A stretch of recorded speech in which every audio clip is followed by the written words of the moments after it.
Hey guys, Rythron here, back with another video. In today's topic, we're going to talk about why collection goals change over time.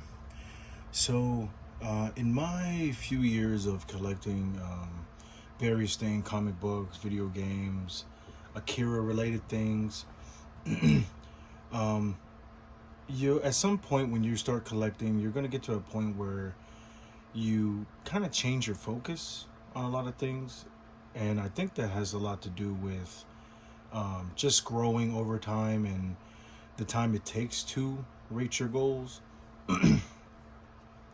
So, for example, if you had a set goal of collecting every single PS5 controller, you know, you eventually got to the point where you're down to like 4 or 5 controllers.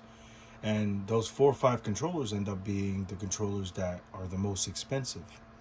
Now you can either sell off a certain amount of your video games, or you could just pony up the money and just go ahead and buy them. And I think at some point a lot of people end up not reaching that goal because of the fact that a certain item is really expensive. Like with me being 26 games away from the whole entire GameCube set. And the most notable ones that I need: Disney Sports Basketball, Cube of War. I wouldn't even consider Chibi Robo, Go-Go Hyper Grind, Gotcha Force, and Pokemon Vox, just to name a few that are really expensive. I think we get to a point in time where it just becomes, we just think it's impossible, to allocate that much money on a single game is just totally like irresponsible, in my opinion. I've made a lot of financial uh, mistakes in the past and still do to this day. But we live and we learn. But I think the biggest thing is your budget. I think that's what hurts a lot of collectors that don't reach their goals. Unless you're waking up at 6 o'clock in the morning or 5 o'clock in the morning to go to yard sales and or thrift stores, or scouring Facebook Marketplace looking for deal, or that 78-year-old grandma that's selling a Pokemon box, chances are you're not going to get it, or you're not going to run into something like that, a rarity like that. And I think we eventually give up and we move on to something that's a lot more feasible. Like for me, it's a lot more easier to, realistically speaking, get all the Pokemon games. Or for somebody, it would be easier collecting all the Pokemon games.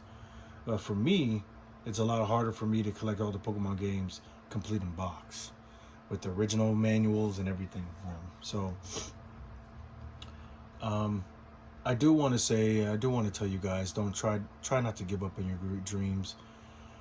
If you're trying to go for a certain set, or if you're trying to go for a certain game, I strongly advise you guys to stay focused, and eventually at some point you will achieve that goal. And I have not given up yet.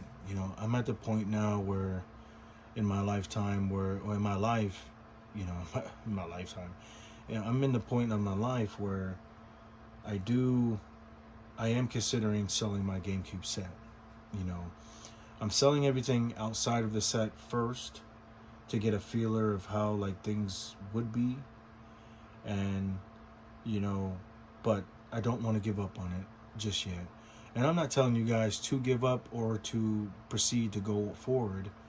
I'm just telling you guys, do what you think is right, or if you think that you are able to complete something, go ahead and do it.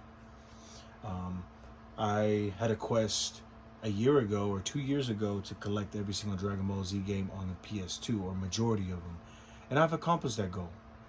And now I'm just looking for certain, PS3 and Xbox 360 Dragon Ball Z games that I'm missing, and I think I can get them relatively easy. I think I can get them actually trading some stuff with some friends and stuff. So that's going to be a different video. I'll talk about it later. But yeah, I want you guys to Never give up on your dreams. Always continue to figure out ways that you can use and utilize to achieve the stuff that you guys are wanting.